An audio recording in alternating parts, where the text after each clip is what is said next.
Shalom and welcome to the Heartland Connection. This is Zach Waller, the Executive Director of Hayovel, your host, coming to you guys straight from the heartland of Israel. Harvest is happening. We've got about 150 people here right now, and our total's up around about 75 tons, but probably more by the time you are hearing this. Got an amazing group of people here. And very, very excited about showing these guys the land. We've had some guest speakers come in, speak to the group. We had one guy who's really amazing. His name is Ari Briggs. He used to work for a company called Regavim. And he was sharing his story about how his father was actually saved. He had lived in Poland. And there was two Christian ladies who actually took him and saved him, was able to get him through that horrific season time.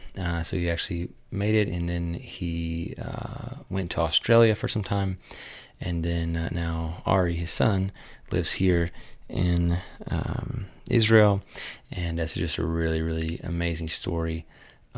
And definitely connected with our group, since we have a bunch of very Israel-loving Christians who, want to do something, no matter how bad it gets. And of course, Lord willing, it will never get that bad again, and we won't see that kind of thing. Hopefully, the redemption will come, and it will come in mercy, not in war.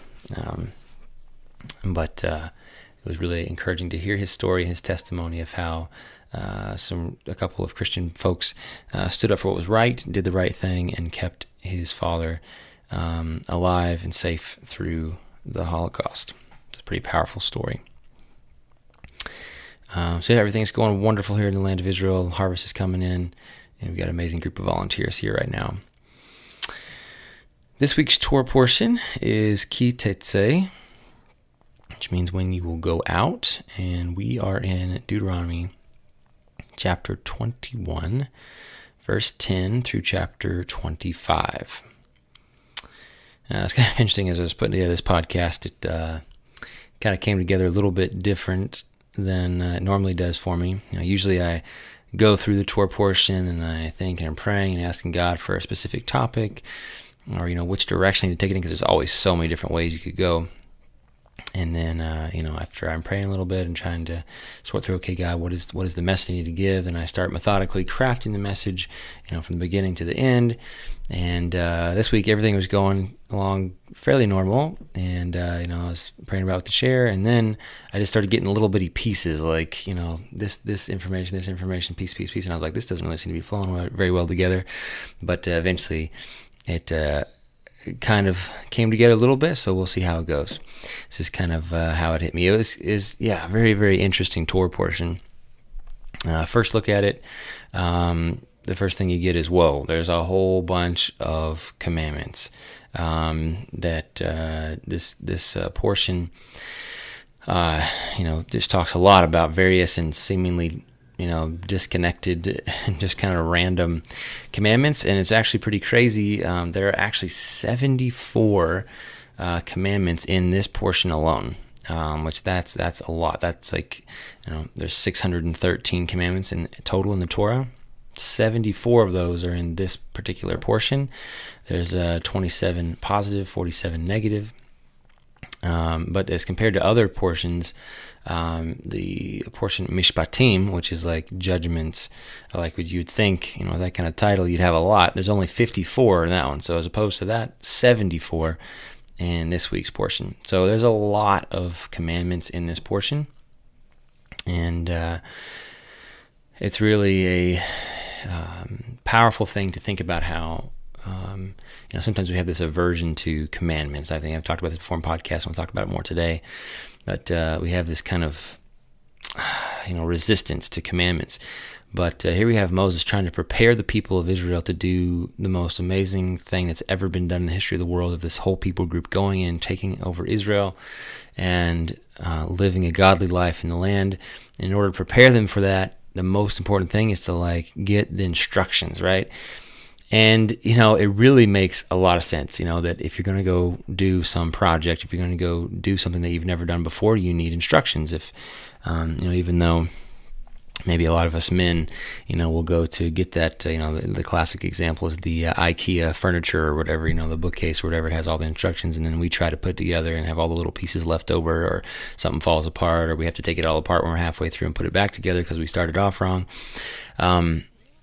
But if something's so simple like a bookcase, you need instructions for, how much more do you have to have instructions in order to, live a life, especially if you're going to accomplish great things, if you're going to actually build the kingdom of God.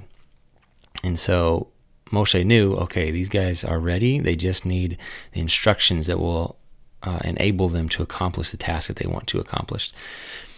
Another really interesting thing about this portion is that it begins talking through the details of war, right? It's like you're in a war and you see a beautiful woman, and this is how, the steps you would take to take her as a wife. And then the end of this portion, it also talks about war and deals with Amalek. And so it's kind of fascinating that the bookends of this portion are concerning war.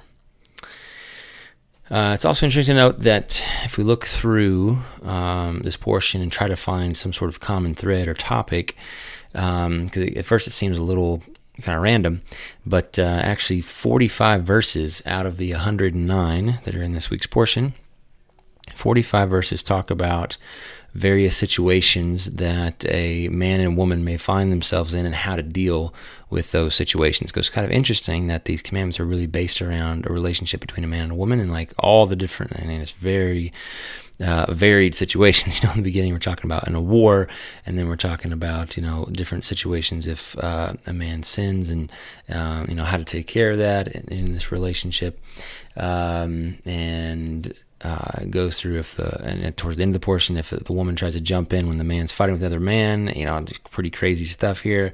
It's very interesting that like a huge chunk of this, almost half, is talking about the relationship between man and woman.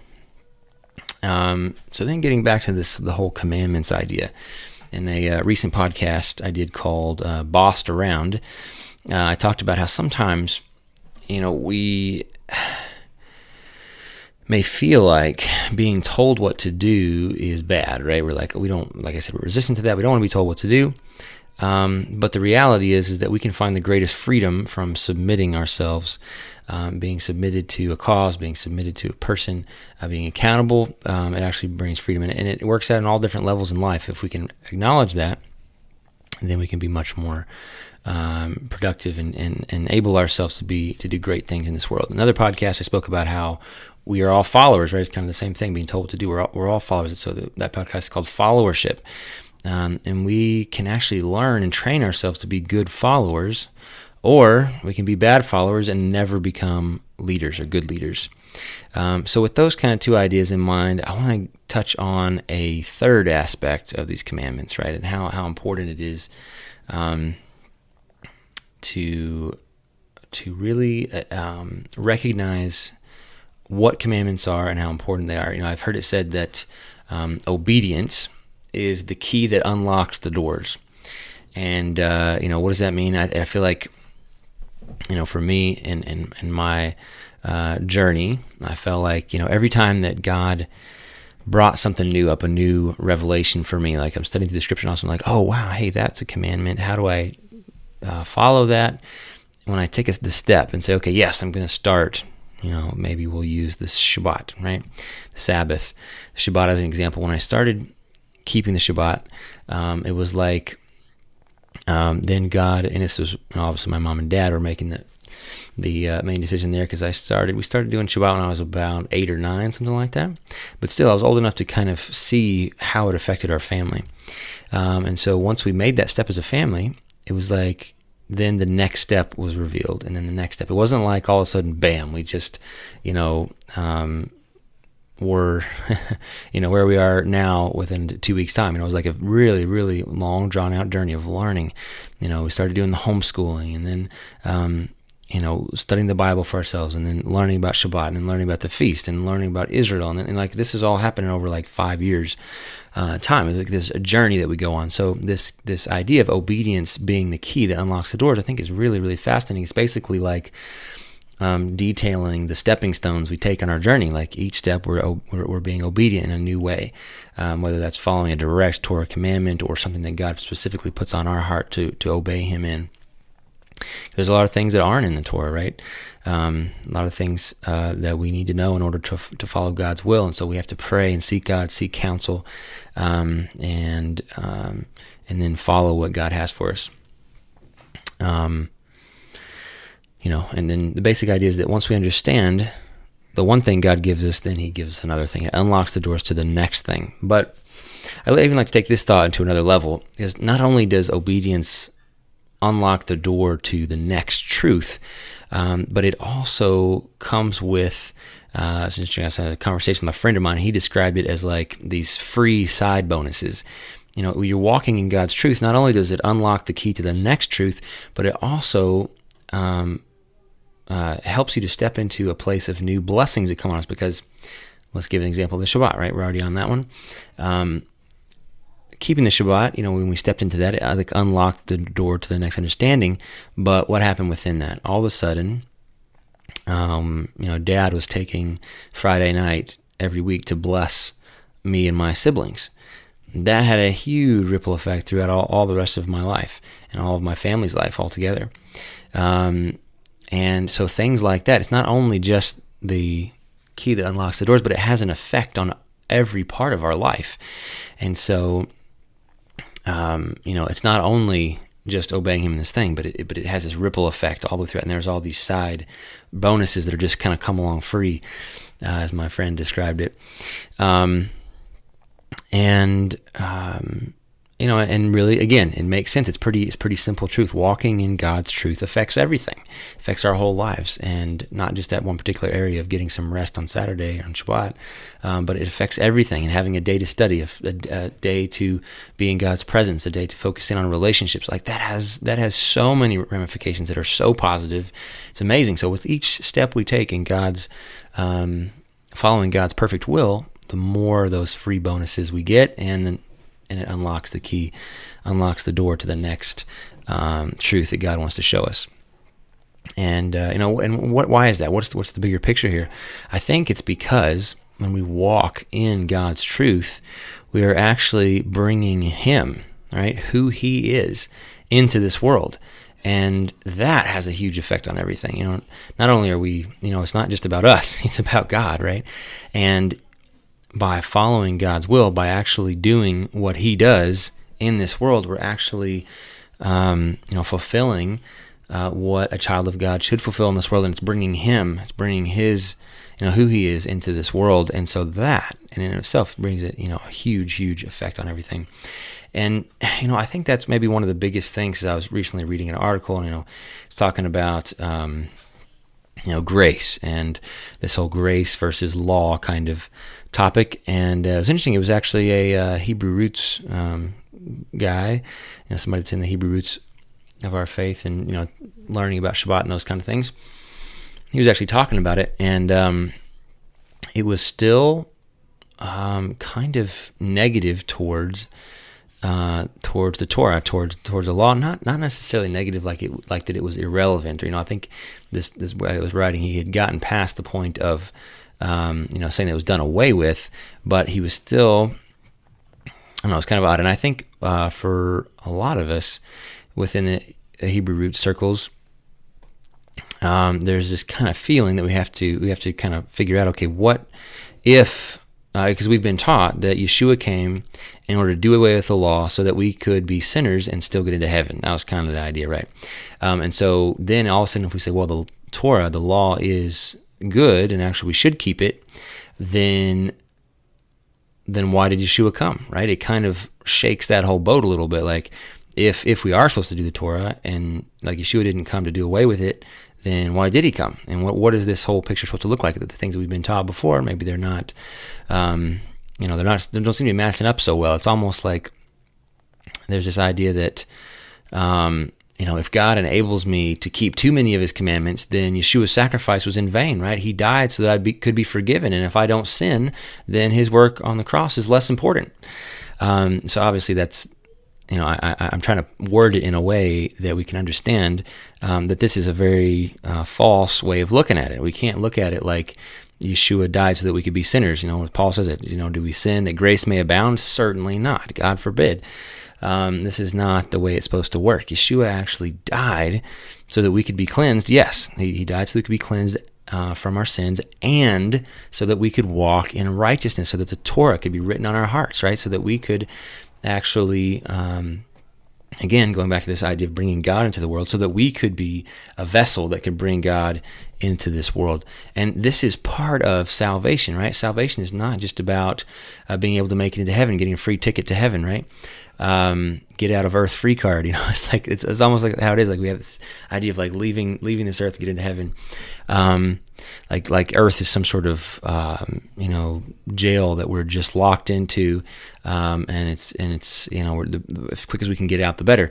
No, it's about bringing God into the earth, right? Not about escaping the earth, bringing God into that. And again, how do we do that? Through acting like God, through finding out who God is, how he thinks, what he does, and then being faithful like he is, striving to be perfect, and through Yeshua, right? Yeshua who died for us, the Messiah, who enabled us to overcome sin and to live in righteousness, to learn about his precepts, his will, his ways, bringing God into this earth. And there's just so much more to who Yeshua is than I think people understand. And I think even, like I said, in the Hebrew roots movement, we're still kind of stuck on some of this stuff. And it's like we need to fully accept the freedom that Yeshua gives us to walk in God's ways, to bring God into this world, and to get those free bonuses that come in on the side that I've heard some people talk about, like the blessing barrel, walking in the blessing, being in that place where God can pour blessing into our lives. And then this concept of bringing God to the earth, I mentioned that concept in a recent podcast called Unity Ushers in Heaven. And the thought there was that by coming together, we equip one another and enable one another to fulfill our individual calling, right? That we're greater, we can do greater things together than we can on our own. And then kind of adding today's commandment-keeping concept onto that, it adds a whole nother layer. Not only can we help someone fulfill their specific calling, but we can actually help them live in holiness by coming together. So in unity, keeping the commandments, we're bringing God into this world in such a huge way. Having accountability and righteous leadership and many things that unity would bring can actually help us to keep God's instruction and to bring him, right, who he is, into this world. Through coming together, through encouraging one another in walking righteously and following after, keeping God's loving instruction that he's given us in the Torah.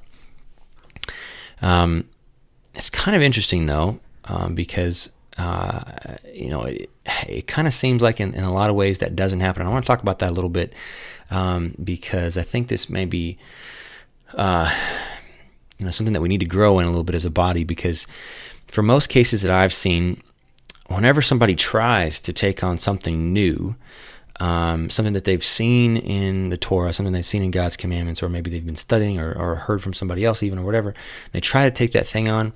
A lot of times they're not actually encouraged in the body of Messiah, actually, because I think a lot of times because of what I talked about earlier, people wondering, if they're becoming too Jewish, or maybe they're becoming too